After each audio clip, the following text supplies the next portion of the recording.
is entitled, The Double-Minded Christian. Kapag ba hindi matanto kung ikaw ay totoong Kristiyano o hindi, Kristiyano ka pa rin ba? Kapag ba hindi ma-identify ng mga kapamilya mo, mga katrabaho, kaibigan mo kung Kristiyano ka talaga o hindi, Kristiyano ka talaga. Yan po ang sama-sama nating aalamin. Our reference passage can be found in the book of James chapter 4 verse 8. Anong sabi po dito? Come near to God, and He will come near to you. Wash your hands, you sinners! Sakit agad, di ba? Hindi man lang sinabing, wash your hands, you Christians! Ang sabi po, wash your hands, you sinners! And purify your hearts, you double-minded.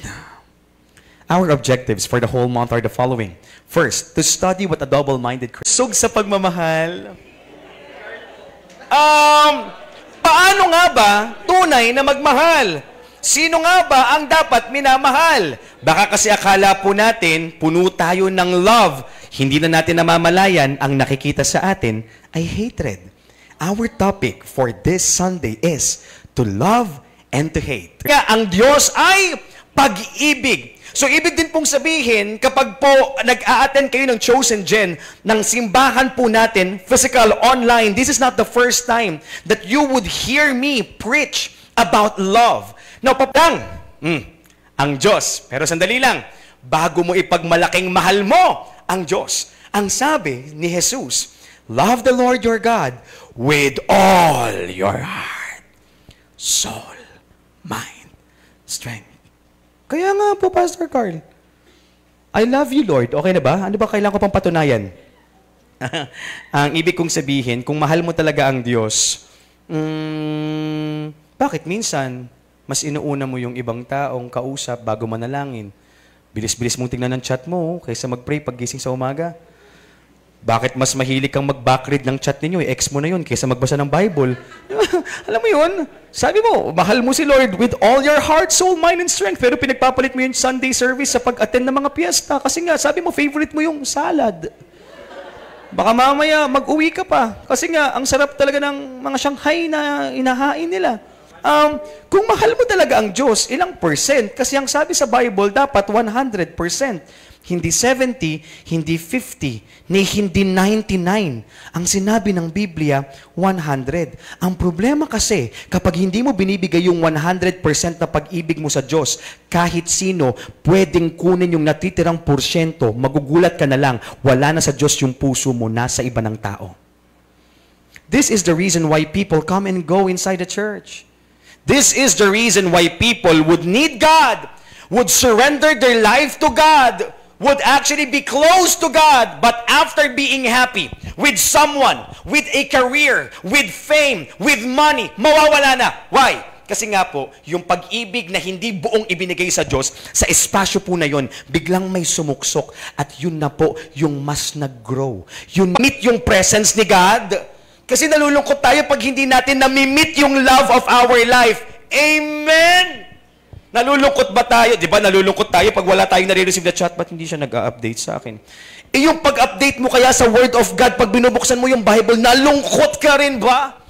That's what we mean when we say we need to love God with all our heart, soul, mind, and strength. Sa lahat ng ginagawa natin, wala siyang dapat maging kaagaw. Yung tipong mawala na ang lahat. Mga bagay, mga tao, pero hinding-hindi ang pag-ibig at pananampalataya ko sa Diyos. Ng pag-ibig, akala po ba natin sa lahat na lang ng pagkakataon kapag sinabing a Christian is loving, lahat na lang kasabihan mo ng I love you. I love you, tol. I love you, best friend. Kailangan patunayan kong loving ako. So pag sumakay ako ng tricycle, pagbaba ko, manong bayad, I love you. Hindi eh. Yung simpleng pagngiti po natin kahit sa mga fast food crew, yung mga waiters po, kapag isinerve po yung pagkain natin, paano po ang ginagawa natin? Ini-snapping po, pa-order po nito, hello po, sana okay po kayo, kuya bayad po, ingat po kayo. Yung mga simpleng salita po natin, nakikita po nila yung pag-ibig sa puso po natin. Friend, ano na kasi magna-9 na, pakibilisan ng konti. Friend, pakibilisan naman! Magna-9 na! galit na galit ka na naman. Like for example, breakfast, so ang sarap ng pagkain, pero pag inom mo nung kape, thank you, pinagtimpla mo ko. Napakapakla naman ito! Hindi mo ba alam kung saan nakalagay yung asukal? Parang galit na galit ka naman sa mundo. Anong nangyari? Hindi ba pwedeng maging mahinahon tayo? Hindi ba pwede ang maging gentle po tayo? Bakit po kaya sa lahat na lang ng pagkakataon, pakiramdam po natin, tayo ang nananalo sa conversation o argumento kapag itinataas po natin ang mga boses po natin? This as an excuse. Ito ako eh! No. Anything that we can do for God's glory, we should do it. Kasi hindi naman natin itinataas yung sarili natin. Itinataas natin yung Diyos na sinasamba natin.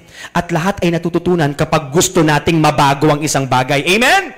Ako magkasalita, magdadabog na lang po ako. Okay lang po ba yun? So, kapag inutusan po ako, kesa masagawan ko po yung mga magulang ko, idadabog ko na lang po yung pintuan. Mismo? Ay, hindi rin pala masyadong loving ito. Opo. Alam niyo po yung sa araw-araw na lang na binigay ng Diyos, tuwing ikaw ay mamimit ng mga kaibigan mo, ang lalabas sa bibig mo reklamo, pagbaba mo pa lang ng sinakyan mo, friend, ang pangit nung sinakyan kong jeep, hindi malambot yung upuan. Saan na nga tayo? Diyan sa loob ng kwarto mo. Sige, tara sa kwarto mo. Napakainit naman dito sa kwarto mo. Akala ko naman, nasa impyerno na ako. Uy, huwag ka ma-offend ha, huwag ka ma-offend. Ang po ba natin na kapag puro inis na lang ang nakikita po natin sa mundo, inis na lamang yung nararamdaman natin sa mga tao, lahat na lang ng tao may galit ka. Ayoko dyan, pangit ugali niyan. Ayan din, alam ko yung mga bahong tinatago nito eh. Ayan, kung ano-ano rin sinasabi niyan pag nakatalikod tayo. Ito, hindi ko lang feel yung itsura nito. Lagi tayong naiinis. Ang hindi po natin namamalayan, ang nagiging trato na po sa atin ng iba, toxic person tayo.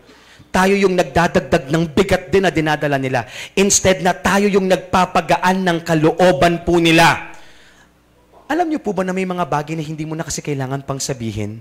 Kailangan mo na lang sarilinin kung hindi lang din makakatulong sa isang sitwasyon. Pastor Carl, paano naman po yun kapag nabibigatan na po talaga ako sa inis na nararamdaman ko? You don't need to broadcast it. Choose just one person na makikinig sa'yo at hindi rin gagamitin against you yung mga sinasabi mo. Nauunawaan ko rin po na magandang paraan ng pagre-release ng bigat na nararamdaman yung pagbabahagi ng atin pong pinagdaraanan. Pero sana namimili po tayo ng tao. Hindi po sa atin mga kabarkada, ang kinikwento po natin yung inis natin. Pagdating po sa tahanan, yung mga inis na lang din po na yun, ang sinasayang may katampuhan. Pero ikaw sanay ka. Alam mo yung parang normal na lang na sa isang lugar, hindi ka pupunta kasi nga may kaaway ka. Ayokong pumunta dyan. Bakit? Tendero dyan yung kaaway ko. This is not very loving and I don't think this will glorify our God.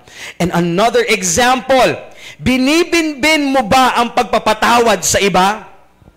Nasanay na po ba tayo na pinapatagal po natin yung tampuhan at away sa mga taong mahahalaga pa po mismo sa atin? Yung iba po sa atin, okay lang na lumipas ang isang gabi, 2 araw, 3 araw. Pastor Carl, siya ang nagkamali. Lagi na lang bang ako ang unang magsasorry? Sabi kasi sa Bible, kailangan nating magpakumbaba. Huwag po natin kakalimutan. Nauunawaan ko po yung kagustuhan po ninyo na kapag yung tao po yung nagkamali, siya naman yung tatanggap at aako nung pagkakamali. Tama? Kasi lagi pong minsan, ikaw yung nagpapakumbaba at nagsasorry. Tama? Pero kung ikaw yung kinoconvict ng Lord na magpakumbaba, huwag mong isipin na talo ka kapag ibinaba mo yung sarili mo at humingi ka ng tawad sa Kanya. Dahil pagdating po sa mata ng Diyos, hindi na po ito usapan ng kung sino ang nauna, kung sino po ang mali o tama, kundi kung sino ang unang magpapakumbaba. Alam nyo, sa kakahintay po ninyo sa isa't isa, hindi ako mag-sorry hanggang di siya nag-sorry. Hindi ako mag-sorry hanggang di siya nag-sorry. Pambihira, 3 taon na, hindi pa rin kayo nag-uusap. Kahihintay kung sino ang unang mag-sorry. Bago po tayo magsalita, ask yourself, is this the most loving way to handle the situation? Kapag meron po tayong isang taong na-encounter na nakakainis, bago po tayo makipagsabayan ng galit, ako talaga, is this the most loving way to handle the situation? Yari po yan. Kristiyano po tayo, nagsisimba po tayo, pero pinag-uusapan po tayo ng mga kakilala po natin, ng mga kapamilya po natin, magsisimba na naman siya, magpapanggap na naman siya. Ay, andito naman siya sa simbahan, friend. Yung pinaka mahusay at mabait na angel dito sa church natin. Pero hindi natin alam, ang nakikita po sa atin kasi ay puro hatred. Tayo po palagi yung pinag-a-adjustan ng mundo. Kailangan ng palagi pong gumawa. Pero may Diyos na nagpasensya, nagmahal at nagpatawad sa akin. Ano ang karapatan kong ipagdamot ang mga bagay na binigay sa akin ng Diyos sa iba? His love will teach us how to love others as He loved us. So, 3 things that we can conclude after all the things we studied. Yung tipong galit ka na, gusto mo na magsabi ng mga masasamang words, pero maaalala mong ikaw nga, minahal ka ng sobra ni Lord, kahit napasaway ka din. Pag-usapan natin. Baka maayos. Tara. We can be patient and understanding with others if we would appreciate God's patience to us. Next, with God, it is possible to pray for others. Now, I respect you if you're going through something difficult. Kasi nga may mga tao po talagang sobra yung sakit na ginawa sa atin.